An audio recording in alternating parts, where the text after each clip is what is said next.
Time for another wonderful conversation. The cultural equation, India across time, tradition and trends. And it gives me enormous pleasure to welcome onto the stage a modern day philosopher who I know is passionate about rethinking education, spirituality and social impact. Big round of applause for Nitesh Gore. Thank you. Nitesh, we've got 15 minutes. We've got a lot to get through. It's going to be a challenge, but let's do it. You've written a couple of books, the second one, Before Religion.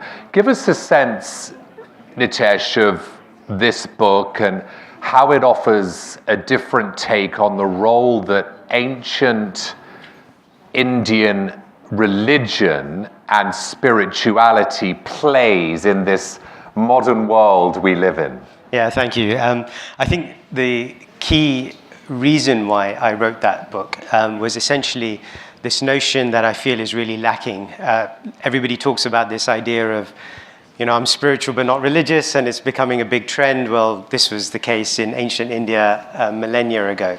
And this idea of how do we structure that conversation so that we can move beyond sectarian notions of religion towards not just a tolerant approach to other religions, but an accepting and embracing one. And that's essentially the notion behind that book. Tell us then, what aspects of the Vedic worldview do you think are relevant in today's world for people who, yes, are speaking a more spiritually aligned life, but maybe those who aren't? Yeah, I think the thing that strikes me so profoundly about the Vedic Upanishadic approach is that it starts a priori faith. So it doesn't assume belief or faith in a concept, in a book, in an instruction, as opposed to looking and reflecting on the human condition, our own experience, that allows us the window into spiritual truth. And I think that fundamental change in approach leads to very different conversations. Yeah, what sort of different conversations? You come into those conversations open-minded, right? You come into understanding that mine is not the only truth that I experience. So you've probably heard of this, the old story of the blind man touching different parts of the elephant. So they're all touching different parts of the elephant and they all experience very different things, and it's impossible for them to accept the other person's perspective unless they have the concept of the elephant. As soon as you have the concept of the elephant, then I can understand I'm touching the trunk, you're touching the tusk, and we're touching the same thing. But without that, it's a very difficult conversation to have. Yes, I love that. We're here to talk about politics, leadership, innovation, technology, science, culture, creativity. You are a leader, you are a philosopher, you're a chief executive, Nitesh. What's the relevance of these philosophical traditions, Vedanta, yoga, Dharma, in shaping those things, which is so key to the India Global Forum, in shaping leadership, in shaping education, and broadly in shaping society as well? Yeah, I'm focused on two main areas. One is education, and then the other is wealth creation. So I think in both of these spaces, without the notion of spirituality, they are essentially empty. They feel empty, and the lack of, so for example, in the education system, we know the education system is broken at a very fundamental level. We know what the issues are. We're very good at diagnosis in the education system. Yeah. We're very short on cures. So, and that's because we want to exclude spirituality from the conversation, because it gets all religious.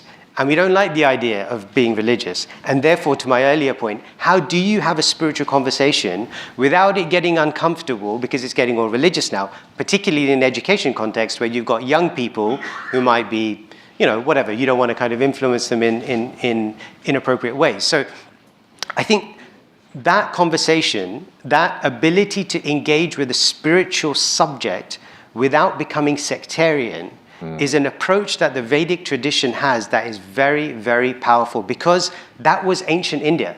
That was the culture and the fabric of ancient India. So that's on the education side. Yeah. And another aspect to this is wealth creation. And, a while back, I set up something called the Dow Jones Dharma Indexes, and now we're working on the Dharma Endowment Fund. Yeah. And the key thing for me here is that if you take a purely kind of a Milton Friedman approach to economics, it's essentially that greed is good. It's all, capitalism is all about individual shareholder benefit, and it serves no other purpose. There is no responsibility that comes along with that. Whereas the Vedic approach is fundamentally different. Wealth is not agnostic. Wealth has purpose. Wealth has responsibility that accompanies it. And therefore, what are the dharmic lenses through which we can engage with wealth in a way that is productive, constructive, progressive? And that's why I think those types of conversations based on... And what are the dharmic lenses in which we can engage with wealth? Let's dig into your Dharma Endowment Fund. Can you elaborate for our audience on how this idea shapes your work? And what does dharmically aligned actually mean in practical terms? Okay, so in terms of the need for an endowment fund, so for those who are unaware, essentially an endowment fund is a corpus of money which is not spent, but the income that's built year on year is distributed to good causes. So that's the notion of endowment fund, and there isn't a substantial global dharmic-based endowment fund that exists today. So Harvard's endowment fund started with a couple of billion. It's now in its 70, 80 billion. The Mormon church, there are about 15 million Mormons in the world. They have a $125 billion endowment fund. So it's insane and ridiculous that the dharmic traditions do not have an endowment fund. So that was something which was very important for me, and we started working on that with a few colleagues to get this off the ground. And the notion is that you have negative screens and you have positive screens. So the negative screens are things which, if a project does, then a dharmic investment wouldn't be appropriate. And then there are positive screens. So, for example, a negative screen might be based on the principle of ahimsa, that we don't want to do harm, and therefore something like the meat industry would be excluded. And a positive screen would be something like custodianship, based on the principle of Rita from the Rig Veda, about how do we encourage custodianship of the world. And therefore, those types of projects would feature. Is this Dharma Endowment Fund going to be mentioned in the same breath as that Mormon Endowment Fund and Harvard in years to come? Right. What are your ambitions? Well, right now, over the last year, we've just been setting up the concept. We wanted proof of concept at about $10 million just to prove to ourselves and others that the concept works. So we're about to actually make our first distribution from that initial idea, that seed. And this coming year or two, we'll be building up to 100 million, and our target is within 5 years to get to $1 billion. Wow, that's big. That's big. Let's come back to the schools, because it's incredible what Nitesh is doing on the schools front. I'm talking about Avanti Schools Trust, 12 schools, 6,000 students. Just remind our audience, as you say, the education system here is broken. How does this fix the education system here? Yeah, so I wouldn't be so bold as to say but we are making contributions, for sure. And I think that's about in a couple of different ways. By the way, I'll be so bold because already these schools, they're in the top 10% academically, and that's just part of what they offer. So they're doing remarkably well just on an academic basis, but they offer a lot more. Yeah, Sorry. Thank you.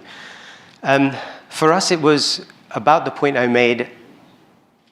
We know from a human level, spirituality cannot be divorced from education. And yet that's what's happening. So the main contribution for the Avanti Schools Trust is to say, how does spirituality become a central focal point of education? What is the purpose of education? Is it simply the outcomes that you get at Key Stage 4 and 5? Or is there another purpose? And if there is another purpose, then name it. Is it just about character formation? And for us, there are these three strands. There's the educational excellence, there's character formation, and there's spiritual insight. These three things are the fundamental aspects of education. Without any of these three, we have a failing system. And therefore, for us, we have 7 religiously designated faith schools. They have a faith designation, and we have 5 schools which are not faith designated, but they have a spiritual ethos. So our contribution to the system, outside of the 12 schools that we have, is around how do we integrate our unique curriculum, yoga, meditation, a vegetarian diet, philosophy, religion, and ethics that isn't just focused on Rome and Greece. How do we integrate that curriculum into the mainstream education system? Because as this in the Global Forum is all about, like, the world is now bigger than it used to be, in the sense that the children graduating from our schools have to have a global perspective. And the partnership with India is absolutely critical to that. Yeah, tell us about the couple of schools we were talking before. There's a few schools which, these weren't the words you used, they were on their knees, and you were approached by the government to carry on the story. Yeah, so these were of the worst performing schools in the country. Of the 10 worst performing schools in the country, these were 2 of them. And the Department for Education didn't have a solution for them. So a few years ago, they asked us to take these schools on. And we did. And we implemented our curriculum. We implemented the yoga. We implemented the meditation, the philosophy, religion, ethics curriculum. We implemented a very different way of education. And I'm very pleased to say that those schools are doing exceptionally well and are oversubscribed. Wow. Which leads me to a question about the younger generation. What you're teaching, what you're offering, the tenets you're telling us about in your books, how accessible are they to a younger generation, which I think we could all agree is very, digitally focused, I'll call it. Some might say too focused. How accessible are they? I spend a lot of time, as you can imagine, with students, and key stage 4, so GCSE and A-level students, in particular in the terms of the conversations that I have about these types of topics. And, I'll have all kinds of, so for example, the Andrew Tate thing kicked off, and I had a conversation with them about that, the digital pressures and the pressures that come with social media and all of those types of things. I'm incredibly impressed at how articulate, interested, and engaged these young people are with these topics. They're not blind to this stuff, and I often feel that the grandparents are more addicted to their phones than some of these students are. I mean, it's not just about students. Any grandparents here? Any grandparents here? Put your hand up. Are you addicted to your phone? No grandparents here. Wow, you're a young audience. I can see a couple. Yeah. It's okay. They are aware. They are engaged with it, and it's our job, isn't it, to create the forums and to facilitate the conversation. I love this idea of India and India's contemporary story being one of 1,000 voices and 1 billion perspectives. Let's finish off, Nitesh, by talking about India, its voices, both contemporary and ancient. What do they have to offer in today's digitally complicated world? Digitally and complicated, not digitally complicated. Yeah. I think one very important fundamental principle from the Vedic tradition is something in Sanskrit that's called Yukta Vairagya. And it's this notion that we don't have to just give up the world because it's not ours to start with. So the idea of giving it up is nonsensical.